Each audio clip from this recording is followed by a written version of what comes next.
আসসালামু আলাইকুম। আমি এখন মানছি দারুণ মজার একটা চাইনিজ খাবার। এটা হচ্ছে এগ উইথ ব্রোকলি। আর মাত্র অল্প কয়েকদিন ব্রোকলি বাজারে পাবেন। যারা ব্রোকলি পছন্দ করেন ঝটপট বানায় খেয়ে নেন, আর যারা পছন্দ করেন না তারাও একবার চেষ্টা করে দেখেন। এটা খাইতে কিন্তু অসাধারণ, তৈরি করা খুবই সোজা। তো আসেন থেকে শুরু করা যাক। আমি এখানে 3টা ডিম ভেঙে নিচ্ছি, মুরগির ডিম। এর মধ্যে একটু লবণ দিয়ে এটাকে একটু ভালো মতো ফেটে নিব।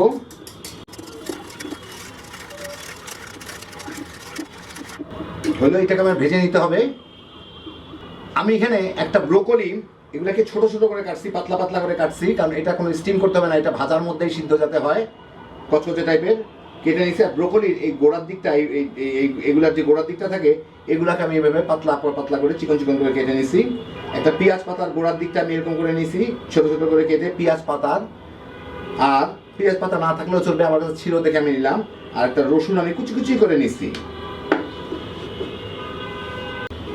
আর পেঁয়াজ পাতার উপরের অংশটুকু এরকম ছোট ছোট করে কেটে নিচ্ছি। বাস, আর কিছু লাগবে না আমার। আর এখানে আমি একটু কর্নফ্লাওয়ার নিচ্ছি 1 টেবিল চামচ। এর সাথে একটু পানি দিয়ে মিলা রাখবো, যাতে এটা আমি গ্রেভিটাকে ঘন করার কাজে ব্যবহার করতে পারি। এটা আমি গ্রেভিটাকে ঘন করার কাজে ব্যবহার করব। আমি একটা কড়াইয়ে একটু তেল গরম করে এর মধ্যে এই ডিমগুলা দিয়ে একটু ভেজে নিব। ঘুটে দিই।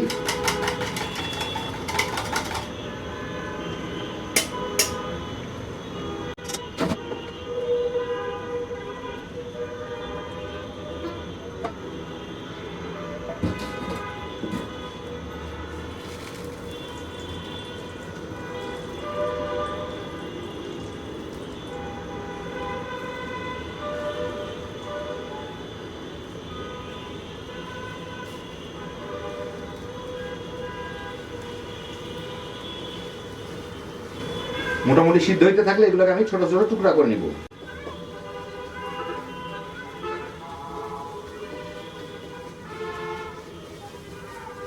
এখন একটু নেড়ে চেড়ে ভেজে নিই, যাতে কাঁচা কাঁচা না থাকে।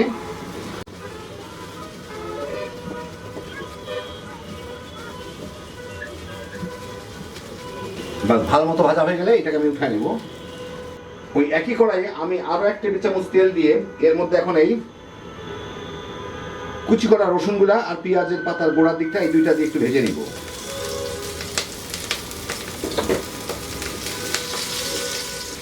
এই কয়েক সেকেন্ডের মধ্যে এই রসুনগুলা বাদামি দাগ লাগা শুরু হলে আমি ব্রোকলির গোড়ার অংশটুকু যে পাতলা করে কেটে রাখছি ওগুলা দিয়ে দিব এর মধ্যে। ওগুলা দিয়ে এর সাথে একটু ভাজবো। এগুলো শক্ত জিনিস, সিদ্ধ হইতে একটু সময় লাগবে, সেই জন্য হালকা করে একটু ভেজে নিই। আমি কিন্তু হাই হিটে রান্না করতেছি, চাইনিজ রান্না সাধারণত হাই হিটে হয়। এইটা মিনিট খানেক ভেজে এর মধ্যে আমি এখন এই ব্রোকলিগুলো দিয়ে দিব। এগুলোকে দিয়েও আমি 2-3 মিনিট একটু ভেজে নিব, যাতে ব্রোকলিগুলো একটু কিছুটা ভাজা হয়, কিছুটা সিদ্ধ হয়, এবং কালারটাও দেখেন বদলা যাবে। এখন যেরকম একটু ফেডেড কালার আছে এরকম থাকবে না, একটু জলজলা সবুজ হয়ে যাবে এটা আর কি। মিনিট 3 ভেজেই দেখেন খুব সুন্দর কালার হয়ে গেছে। এখন ব্রোকলিগুলো সবুজ হয়ে গেছে, একটু গরম পানি এটা সবুজ হয়ে যায়। যাই হোক, এর মধ্যে আমি সামান্য একটু পানি দিব, ঠিক কাপের মতো দিলাম। একটু সয়া সস, আমি কিন্তু লবণ দেইনি, 1 টেবিল চামচের মতো সয়া সস দিলাম। একটু গোলমরিচের গুঁড়া দিয়ে এখন এটাকে একটু চুলার জালটা মিডিয়ামে এনে এইটাকে একটু নাড়াচাড়া করে নিব মিনিট 2-3, যার ফলে ব্রোকলিটা একটু কচকচে টাইপের সিদ্ধ হয়ে যাবে। মিনিট 2-1 জাল দিয়ে নিলাম। ব্রোকলিগুলো মোটামুটি ভাবে একটু কচকচে টাইপের সিদ্ধ হয়ে গেছে। এখন এর মধ্যে আমি এই কর্নফ্লাওয়ার যেগুলো রাখছি ওটাকে দিয়ে দিব, একটু গুলায় দিই। নিচের দিকে মানে গিয়ে জমে থাকে ইয়েগুলা, কর্নফ্লাওয়ারগুলা।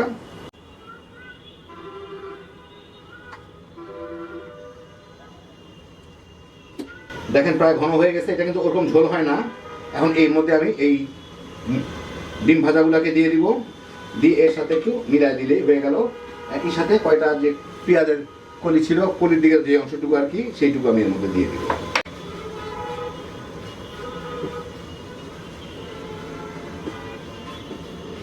বাস, ভালো মতো মিলাই নিলাম। হয়ে গেল আমার চাইনিজ এগ ব্রোকলি। আপনারা আমি একটু পরিবেশন করে দেখাচ্ছি। তো এই দেখেন হয়ে গেল আমার দারুণ মজার এগ ব্রোকলি। খুবই সিম্পল রান্না, একদম অরিজিনাল চাইনিজ রেসিপি, ঝটপট বানায় ফেলতে পারেন। বাজারে অল্প কিছুদিন ব্রোকলি পাওয়া যাবে। যারা ব্রোকলি কিংবা সবজি পছন্দ করেন এইভাবে বানায় দেখেন। এটা এমনি এমনিও খাইতে পারেন কিংবা ভাত কিংবা ফ্রায়েড রাইসের সাথেও তামা তামা করে খাই ফেলাইতে পারবেন। একদম কম ঝামেলায় কম খরচে হ্যাপি জোশের একটা আইটেম। আল্লাহ আপনাদের সবাইকে ভালো রাখুন, সুস্থ রাখুন, নিরাপদে রাখুন। ইনশাআল্লাহ বেঁচে থাকলে আবার দেখা হবে। ফি আমানিল্লাহ।